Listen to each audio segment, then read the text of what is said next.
Hey! Salut les amis! Aujourd'hui, on va parler d'une base militaire dont vous entendez beaucoup parler ces derniers temps et que vous connaissez très sûrement, la zone 51. Ah, tu reconnais enfin que les extraterrestres existent et que le gouvernement nous le cache. Alors, désolé pour tous ceux qui, comme lui, attendaient qu'on parle d'extraterrestres dans cette vidéo, ce ne sera pas le cas. Aujourd'hui, on va juste retracer toute l'histoire de la zone 51 sans les théories du complot. On va légèrement parler des théories du complot, mais ça viendra à la fin. Alors aujourd'hui, on ne va pas non plus parler de ce raid prévu sur la zone 51 le 20 septembre. On en reparlera si jamais quelque chose se passe juste après le 20 septembre.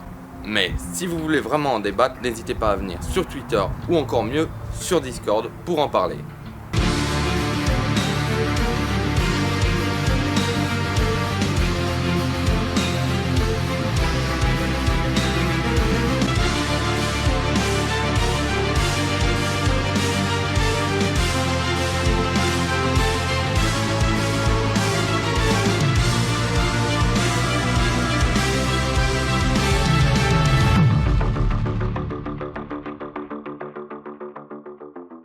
Bon, avant de parler de l'histoire de la base, commençons par faire un petit point géographique.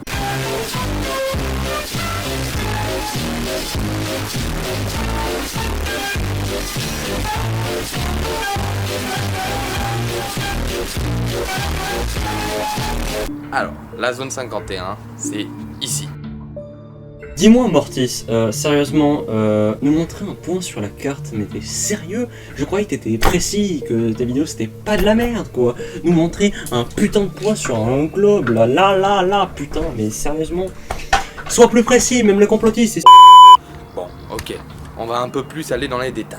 Alors, tout d'abord, il faut savoir que la zone 51 est une petite aire géographique dans le Nevada aux USA. Elle se situe à environ 150 km au nord-ouest de Las Vegas. Alors, la zone 51 forme un petit rectangle de 155 km² et elle fait partie du Nellis Air Force Range, une zone de 12 140 km² qui sera désignée à partir de maintenant sous le nom de NAFR. Alors, il faut savoir que souvent les gens se trompent en disant que la zone 51 fait la taille de la Suisse, comme dans ces deux vidéos, l'une bien, l'une clairement moins. À plus de 120 km de Las Vegas se trouve une aire géographique secrète, aussi grande que la Suisse, appelée la zone 51. En 1998, le secrétaire de l'Air Force, Sheila Widnall, a agrandi le périmètre des sécurités de la base, qui est désormais de la taille de la Suisse. Car en effet, la zone 51, comme dit précédemment, fait 155 km², là où la Suisse, elle, en fait environ 41 000. La différence est grande, même si on prend le Nellis Air Force Range qui fait lui 12 140 km, on est quand même sur quasiment 4 fois plus. Bon, revenons à notre sujet. La base militaire se situe sur le Groom Lake, qui est un ancien lac asséché qui a donné son nom à la base militaire. La base est composée de 5 pistes opérationnelles, dont une de 3650 mètres de long par 60 mètres de large. Comme beaucoup d'autres bases militaires, la zone 51 est constituée de plusieurs hangars permettant d'accueillir des avions de différentes tailles. Mais elle est aussi constituée d'une multitude d'autres bâtiments, dont des ateliers, un terminal permettant d'accueillir les avions de Janet qui font la liaison entre Las Vegas et la base pour le transport du personnel, des dortoirs pour environ 1000 personnes, un gymnase, une piscine, des bâtiments administratifs, une cafétéria et même un terrain de baseball.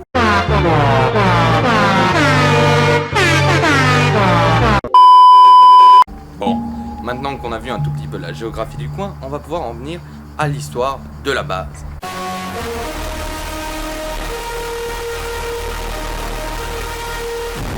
Tout d'abord, pendant la Seconde Guerre mondiale, la zone était utilisée par l'armée américaine pour les tirs d'artillerie. Mais c'est seulement en 1955 que l'officier de la CIA, Richard M. Bissell Jr., va y créer une base d'essai pour les avions espions, U-2, qui était en développement à l'époque. C'est lors d'une mission de reconnaissance que notre homme avait repéré l'endroit car celui-ci disposait d'une piste à l'abandon. Richard Bissell a donc demandé à l'AEC, la Commission de l'énergie atomique, d'acquérir le terrain. L'idée d'acquérir cette zone a été validée par le président Eisenhower. Le terrain est désigné parfait pour les tests du U-2 par Skunkworks, que je vais laisser Stardust vous définir car il le fait très bien. Skunkworks, c'est à Lockheed ce que AMG est à Mercedes, ou ce que la division M est à BMW. En gros, c'est la section des grands malades. Pourquoi était-il désigné comme parfait? Tout simplement parce que le lac asséché faisait une très bonne piste. De plus, la zone 51 était apposée au Nevada Test Site, un site de test nucléaire de l'armée américaine. Et donc le périmètre de sécurité du NTS permettait d'empêcher les civils d'approcher. Lockheed Martin va donc installer quelques hangars et quelques ateliers dans la zone et y rajouter quelques caravanes permettant aux employés d'y résider. Le premier U-2 s'envole de Groom Lake en août 1955, puis dès le milieu de l'année 1956, les U-2 sont utilisés par les USA pour espionner les soviétiques. En 1957, une série d'essais nucléaires nommée Plum Bob va interrompre à plusieurs reprises les opérations du U-2 en faisant exploser 2 douzaines de bombes dans le NTS. Le 5 juillet 1957, l'explosion Plum Bob Hood va même forcer l'évacuation de la zone 51 à cause de ses retombées radioactives. Par la suite, les U-2 décollèrent d'autres bases beaucoup plus proches de l'URSS, comme la Incirlik Air Base en Turquie. Avant même la fin du développement du U-2, les ingénieurs de Lockheed Martin commencèrent à travailler sur son successeur, le projet Oxart de la CIA, un appareil de reconnaissance de haute altitude pouvant aller jusqu'à une vitesse de Mach 3, c'est-à-dire 3600 km/h. Le projet deviendra le SR-71 Blackbird, qui est d'ailleurs le sujet d'une vidéo de Stardust que vous retrouverez dans les fiches ici. Alors ici le mois du futur, je suis au montage et je viens de me rendre compte que j'ai dit une petite connerie. Le projet Oxart n'aboutira pas sur le SR-71 Blackbird mais sur le A-12 Oxart qui est en fait le grand frère du SR-71. Allez, c'est bon, j'ai corrigé ma petite erreur et je vous souhaite une bonne continuation. Les caractéristiques ainsi que les besoins d'entretien du SR-71 demandèrent une expansion massive du complexe de Groom Lake. Le premier prototype du A-12, le grand frère du SR-71, fit son premier vol le 30 avril 1962. Cet essai était un premier vol officiel, mais 4 jours plus tôt, un essai beaucoup plus officieux avait été mené. Groom Lake fut la base des premiers vols de toutes les variantes du programme, c'est-à-dire le A-12, le SR-71, le prototype du chasseur YF-12A qui fut annulé par la suite, ainsi que le projet Senior Bowl qui devait être un drone supersonique D-21 TACboard qui devait être lancé depuis l'arrière d'un A-12 modifié ou d'un B-52 Flying Fortress. À la fin de la guerre de Corée, un Nord-Coréen déserta et se rendit aux Américains. Son appareil, qui était un MiG-15, fut étudié dans la base de Wright-Patterson dans l'Ohio. Suite au succès de cette étude, les Américains décidèrent de se procurer d'autres de ces appareils soviétiques. Ils en récupérèrent donc auprès des pilotes de la République démocratique, et non pas du Congo mais du Vietnam, car ils devaient faire face à nouveau à des appareils similaires dans le cadre de la guerre du Vietnam. Le but de ces études était de trouver les points faibles de ces appareils, ce qui permettrait aux pilotes américains de les abattre beaucoup plus facilement. En 1968, les États-Unis se procurent un MiG-21 d'origine irakienne auprès d'Israël, dans le cadre du projet Have Done It. En 1969, lorsque Neil Armstrong faisait un petit pas sur la Lune, les États-Unis se procurèrent deux MiG-17F d'origine syrienne afin, encore une fois, de les étudier. L'un fut nommé projet Have Ferry, tandis que l'autre fut baptisé le projet Have Drill. Les trois appareils, c'est-à-dire le MiG-21 ainsi que les deux MiG-17F, furent étudiés à Groom Lake. Et ces appareils furent bien entendu rendus aux Israéliens dès que l'étude fut menée à son terme. Le premier prototype du chasseur furtif Have Blue, un ancêtre du F-117 Nighthawk, fut testé dans la base de Groom Lake en fin d'année 1977. Les essais sur cette série de prototypes ultra secrets furent menés à la base de Groom Lake jusqu'au milieu de l'année 1981. Puis les essais laissèrent leur place à la production du célèbre chasseur furtif, le F-117 Nighthawk.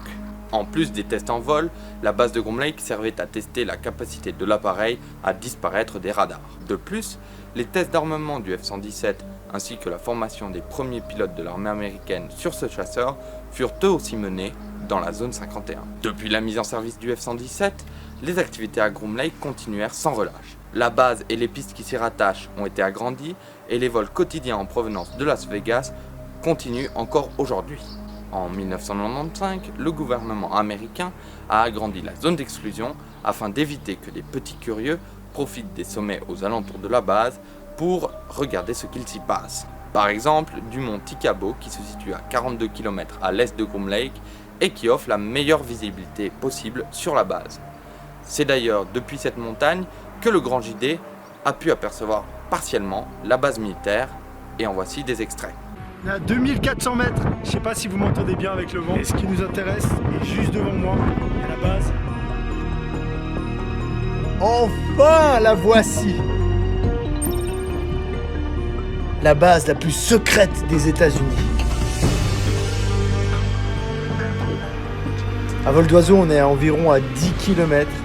On voit plusieurs bâtiments, il y a des hangars, une sorte de tour, plusieurs pistes d'atterrissage. Putain, c'est quand même pas mal.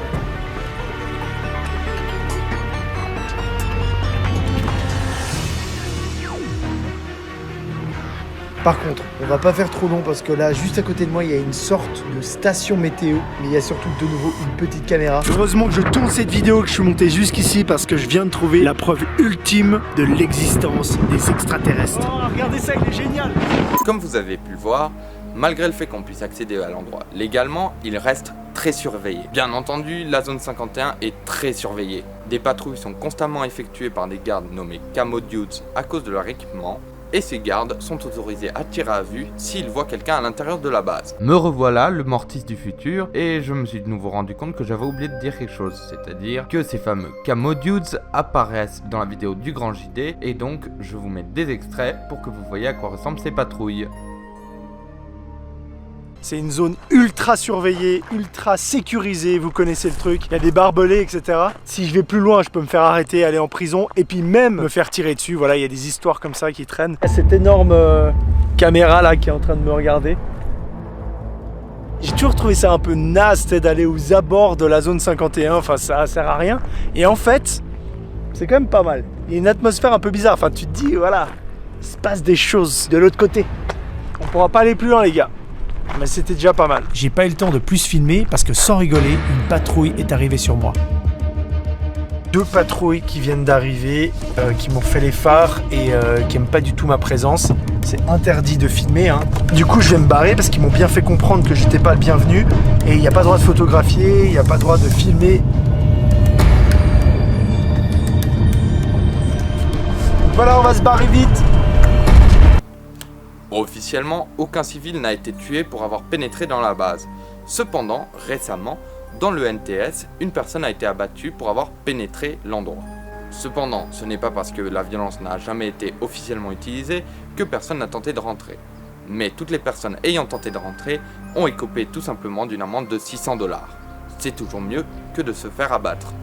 Il faut savoir que c'est seulement en 2013 que la CIA a reconnu officiellement l'existence de la zone 51 en déclassifiant un dossier top secret de 400 pages. C'est d'ailleurs sur ce dossier de 400 pages que se base tout ce que je vous ai raconté par avant. Ah, et petit fun fact pour tous ceux qui croyaient faire chier le gouvernement américain en les accusant de cacher des extraterrestres, sachez que c'est le gouvernement du Nevada qui a renommé la route 375 passant dans la ville de Charlotte aux abords de la zone 51 en Extraterrestrial Highway, c'est-à-dire l'autoroute extraterrestre.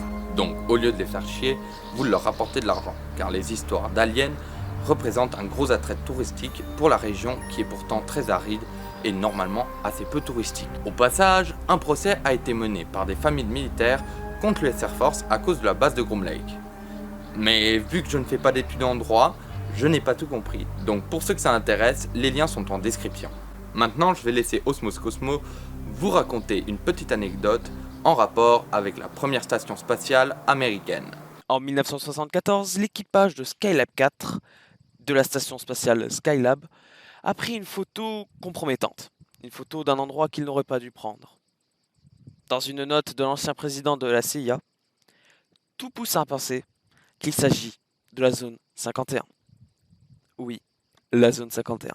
Bien sûr, la zone 51 étant un lieu secret et mystérieux, elle est à l'origine de tout un florilège de théories du complot. Tout d'abord, nous avons la fameuse théorie qui nous raconte que la zone 51 abrite des extraterrestres.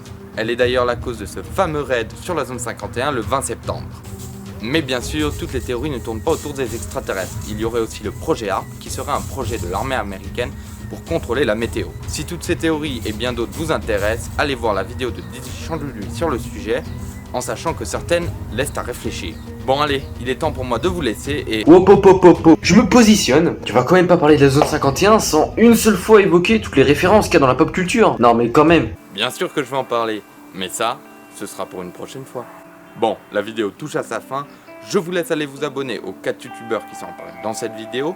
Leurs chaînes sont en description, tout comme les sources, les vidéos originales des extraits que vous avez vus dans cette vidéo. mon serveur Discord, mon compte Twitter, mon compte Instagram et la collab que j'ai fait avec Osmos Cosmo.